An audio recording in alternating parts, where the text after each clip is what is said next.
নমস্কার, আপনারা শুনছেন কলকাতা টাইমস। দেখে নেব আজকের বিশেষ বিশেষ সংবাদ। শুরুতেই হেডলাইন্স। মমতার তৃণমূলে নবীনেরা সংখ্যালঘুই, জাতীয় স্তরের কমিটিতে প্রবীণদের পাল্লা আরও ভারী করলেন নেত্রী। এবারে দিল্লির মুখপাত্র কি অভিষেক, দায়িত্ব বেঁধে দিলেন মমতা। রাজ্যের বিষয় কি অতঃপর নীরব থাকবেন সেনাপতি? জানুন বিস্তারিত। জেলেই পার্থ নিয়োগ মামলায় আপাতত জামিন পেয়েছেন পার্থ ঘনিষ্ঠ সেই অর্পিতা। তবে মানতে হবে এই শর্তগুলো। কোন কোন শর্ত মেনে চলতে হবে অর্পিতাকে, জানুন। কেমন আছিস কেষ্ট? জেল থেকে মুক্তির পর প্রথম অনুব্রত মমতা মুখোমুখি, কি কি কথা হলো বৈঠকের ফাঁকে জেনে নিন। কর্মসমিতিতে একগুচ্ছ নতুন মুখ, দলবিরোধী কাজ করলেই সাসপেন্ড, বড় সিদ্ধান্ত নিয়ে ফেললেন মমতা। নৈহাটিতে বিপুল ভোটে জয়ী তৃণমূল প্রার্থী, মঙ্গলবারই বড়মার দরবারে আসছেন মমতা। ডিসেম্বর থেকে দুয়ারে রেশন বাধ্যতামূলক, আন্দোলনে নামার হুঁশিয়ারি ডিলারদের। বাংলাদেশে গ্রেপ্তার নিপীড়িত হিন্দুদের মুখ ইসকনের চিন্ময় প্রভু।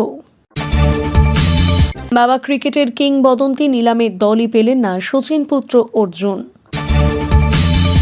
শীতের আমেজের মধ্যেই ধেয়ে আসছে বৃষ্টি, কোন কোন জেলা ভিজবে আলিপুরের মেগা আপডেট জেনে নিন দ্রুত। নিয়মিত সঠিক খবর পেতে অবশ্যই আমাদের চ্যানেলটিকে সাবস্ক্রাইব করুন। আজ সেই বিস্তারিত সংবাদে। প্রবীণরাই সংখ্যা গরিষ্ঠ রইল। তৃণমূলের জাতীয় কর্মসমিতিতে নবীনদের প্রতিনিধিত্ব বাড়বে কিনা মমতা বন্দ্যোপাধ্যায় বৈঠক ডাকার পর থেকে সে প্রশ্ন উঠেছিল, কিন্তু বৈঠকের শেষে দেখা গেল নবীনের সংখ্যা বৃদ্ধি তো দূরস্থান, উল্টে প্রবীণদের প্রতিনিধিত্ব বৃদ্ধি পেল। পুনর্গঠিত কমিটির জায়গা পেলেন দলের 5 প্রবীণ নেতা, বিধানসভার স্পিকার বিমান বন্দ্যোপাধ্যায়, 2 সাংসদ মালা রায়, কল্যাণ বন্দ্যোপাধ্যায়, রাজ্যের 2 মন্ত্রী জাভেদ খান এবং মানুষ ভূঁইয়া, এবং এরা সকলেই মমতার ঘনিষ্ঠ আস্থাভাজন বলে তৃণমূলের অন্তরে পরিচিত। তৃণমূলে নবীন বনাম প্রবীণ লড়াই শুরু হয় 2021 সালে দল তৃতীয়বার রাজ্যে ক্ষমতায় আসার পরে। তা বড় আকার নেয় গত লোকসভা নির্বাচনের আগে। 2024 সালের প্রথম দিন তৃণমূলের অন্দরে এই মর্মে লড়াই নিয়ে জোর আলোচনা শুরু হয়। রাজ্য রাজনীতিতে তৃণমূলের প্রতিষ্ঠা দিবস 1 জানুয়ারি নানা নেতার নানা মন্তব্যে আলোড়িত হয়েছিল শাসক দলের গোষ্ঠী রাজনীতি।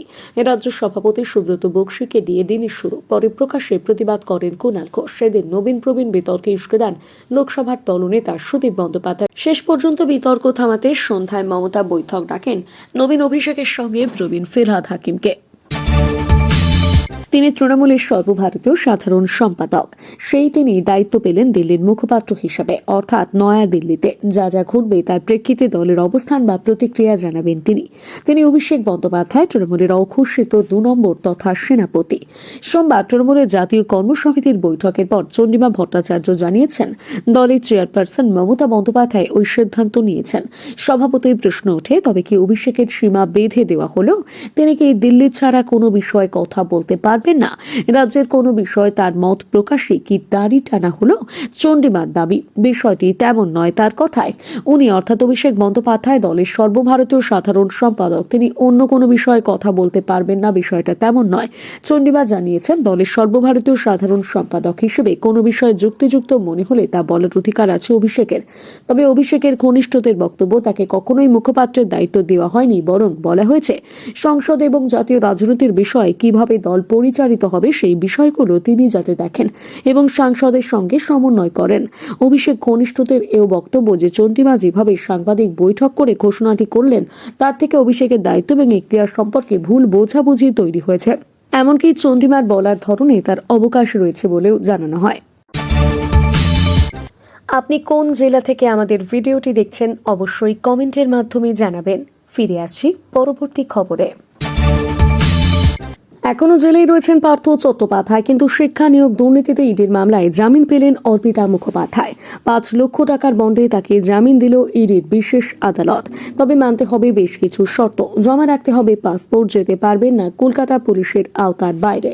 শিক্ষক নিয়োগ দুর্নীতি মামলায় 2022 সালে জুলাইয়ে গ্রেপ্তার হয়েছিলেন পার্থ চট্টোপাধ্যায় ঘনিষ্ঠ অর্পিতা মুখোপাধ্যায়। তারপর একাধিকবার মায়ের অসুস্থতাকে হাতিয়ার করে তিনি জামিনের আর্জি করলেও লাভ হয়নি।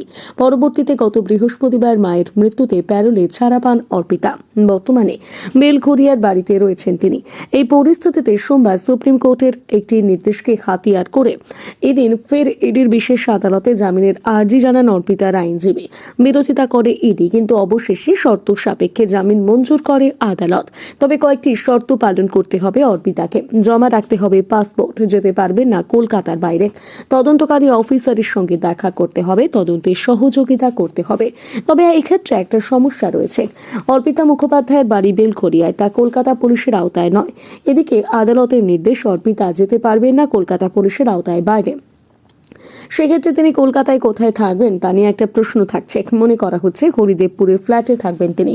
উল্লেখ্য, প্যারেলে সোমবার বাড়িতেই রয়েছেন অর্পিতা। আগামীকাল ফিরবেন জেলে। সেখানে কিছু নথিপত্রের কাজ রয়েছে, তা সেরে কলকাতার ঠিকানায় বাস শুরু করবেন অর্পিতা। তিহার জেল থেকে জামিনে ছাড়া পাওয়ার পর দুবার সম্ভাবনা তৈরি হয়েছিল, কিন্তু কোনো না কোনো কারণে দেখা হয়ে ওঠেনি দুজনার। অবশেষে সাক্ষাৎ হল তৃণমূল নেত্রী মমতা বন্দ্যোপাধ্যায় এবং দলের বীরভূম জেলার সভাপতি অনুব্রত মণ্ডলের সঙ্গে।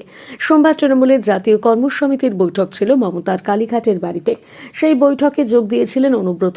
দলীয় সূত্রে খবর, অনুব্রতকে বৈঠকে দেখে তার স্বাস্থ্যের খোঁজ নেন দলনেত্রী মমতা। অনুব্রতকে তিনি প্রশ্ন করেন, কেমন আছিস কেষ্ট, শরীর ঠিকঠাক তো?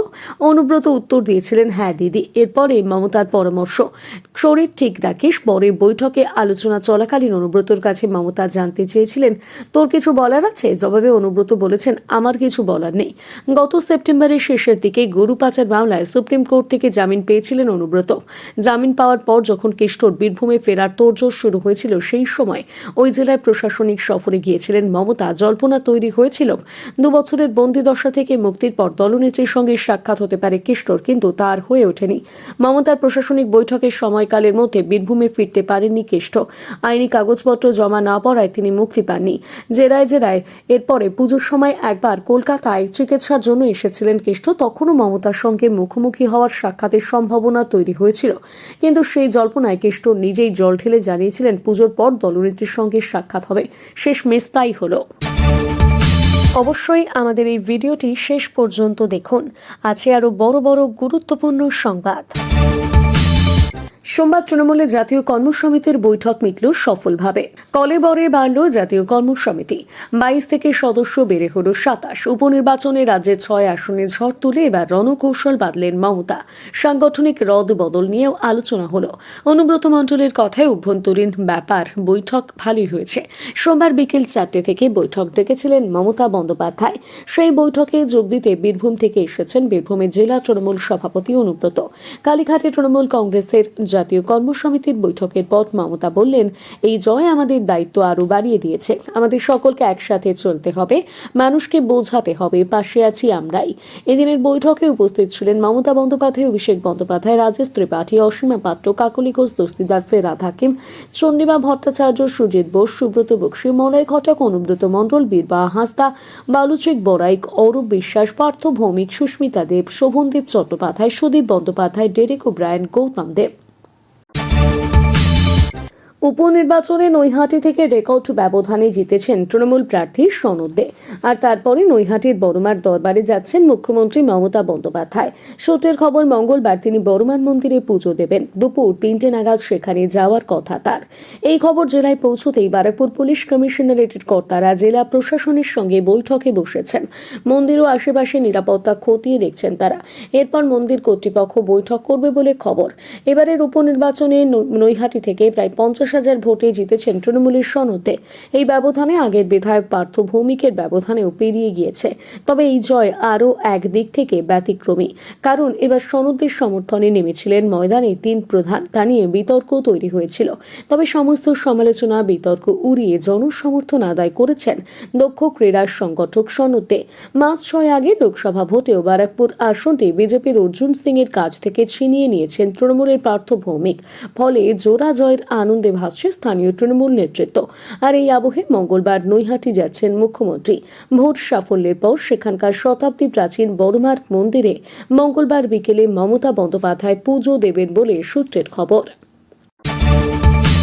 ই-পস মেশিন নর্মাল মোডে রেখে দোকান থেকে রেশন দেওয়ার দিন শেষ। ডিসেম্বর মাস থেকে সপ্তাহে 4 দিন দোকানের পরিবর্তে দুয়ারে গিয়ে রেশন দিতে হবে ডিলারদের।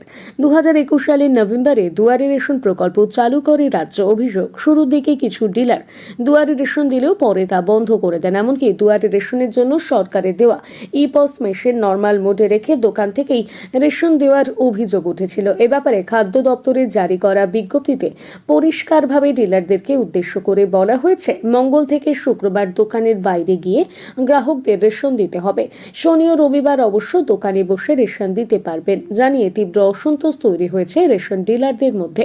অল ইন্ডিয়া ফেয়ার প্রাইস সব ডিলার্স ফেডারেশনের সাধারণ সম্পাদক বিশ্বম্বর বসু বলেন, খাদ্য দপ্তরের নয়া নির্দেশিকার ফলে শুধু রেশন ডিলাররাই নয়, গ্রাহকরা সমস্যার মধ্যে পড়বেন। মাঝে মধ্যে প্রাকৃতিক দুর্যোগের ঘটনা ঘটে, যখন তখন বৃষ্টির পরিস্থিতি তৈরি হয়। এই প্রসঙ্গ উল্লেখ করে তিনি বলেন, খোলা আকাশের নিচে দাঁড়িয়ে রেশন দেওয়া শুধু ডিলারদের সমস্যা হবে তাই নয়, সংগ্রহ করতে এসে সমস্যায় পড়বেন গ্রাহকরা। রাজ্যের এই সিদ্ধান্তের বিরুদ্ধে শীঘ্রই আন্দোলনে নামার হুঁশিয়ারি দিয়েছেন বিশ্বম্বর বাবু। নিয়মিত সঠিক খবর পেতে অবশ্যই আমাদের চ্যানেলটিকে সাবস্ক্রাইব করুন। আসছি বিস্তারিত সংবাদে। বাংলাদেশে হাসিনা সরকারের পতনের পর থেকে একের পর এক সংখ্যালঘু হিন্দুদের উপরে নির্যাতনের ঘটনা সামনে এসেছে। এই পরিস্থিতিতে পাল্টা প্রতিবাদী পথে নামতে দেখা গিয়েছে হিন্দুদের। এবারে নিপীড়িত হিন্দুদের মুখ চিন্ময় প্রভুকে গ্রেপ্তার করা হলো ঢাকা বিমানবন্দর থেকে। তিনি ইসকন পুণ্ডরিক ধামের সভাপতি। প্রসঙ্গত, সম্প্রতি বাংলাদেশের মুসলিম কট্টরপন্থীরা চরম হুঁশিয়ারি দিয়েছেন, দাবি করেছেন নিষিদ্ধ করা হোক ইসকনকে, না হলে ধরে ধরে হত্যা করা হবে ইসকন ভক্তদের। সোশ্যাল মিডিয়ায় হুমকির কথা জানিয়ে ভারত ও আমেরিকার হস্তক্ষেপ চেয়েছিলেন ইসকনের এক সদস্য। তারও আগে গত 5 নভেম্বর ইসকনকে নিষিদ্ধ করার দাবি তুলে ফেসবুকে পোস্ট করেন চট্টগ্রামের এক মুসলিম ব্যবসায়ী। ইসকনকে জঙ্গি সংগঠনের তকমা দেন তিনি, যার পর স্থানীয় হিন্দুদের বিক্ষোভে কার্যত রণক্ষেত্রের রূপ নেয় চট্টগ্রাম।